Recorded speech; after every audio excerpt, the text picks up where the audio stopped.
Mampiantso ny mpanao gazety moa zahay eo anivon'ny OMC préfecture ny Toliara satria tianay koa ny mampita ho an'ny vahoakan'ny Toliara ny fanapahan-kevitra. Taoria ny fivoren'ny OMC moa zany zay nataonay tamin'ny maraina dia mampafantatra zahay ny vahoakan'ny Toliara manontolo fa tsy nanome fahazoana alalana hanaovana anatanterahana izany famorim-bahoaka na fihetseketsehana zay. Ny antony moa dia tsotra fotsiny satria iarahantsika malala fa vao tsy ela akory tsika dia niaina ny savorivory noho ny fanatanterahana ny fihetseketsehana zay tsy nahazoana lalana.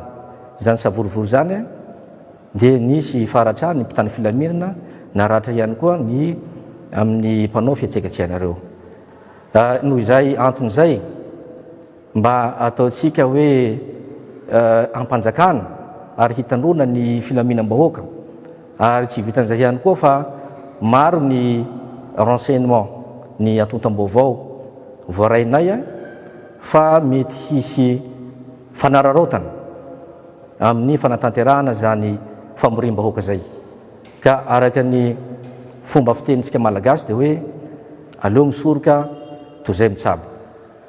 Ankoatran'izay ihany koa handray ny fihaonam-be ny tanora afrikanina mikasika ny toe-karena manga isika ato anatin'ny faritra tsy mandrefana zay ho tanterahana manomboka amin'ny faha 17 ka hatra amin'ny faha 19 volana avrily ho avy zao. Ka ataoko hoe tombotsoa ho an'ny vahoakan'ny Toliara, tombony manokana ho an'ny faritra tsy mandrefana ny handraisantsika an'izany forum zany. Dikan'izay dia mila fitoniana tsika, mila filaminana tsika handraisantsika an'izany forum zay. Ka eto zahay OMC dia manao ny fanambarana manaraka izao. Voalohany indrindra amin'ny maha hetsika zay tsy nanomezanay alalana zay dia miantso aloha voalohany indrindra ny vahoakan'ny Toliara mba ho tony mandrakariva isika eto an-tanàna. Faharoa manaraka zay ihany koa dia mba tsy voarebireby tsika na hisy hamporisika antsika ka hitaona handeha hamonjy izany hetsika tsy nahazoana alalana izany. Ny OMC préfecture moa dia mahatompony andraikitra ny filaminana zay dia tsy maintsy handray ny fepetra sy ny sazy mifanandrify amin'izay ataontsika hoe olona minia hamboly korontana eto an-tanàna ny Toliara zay.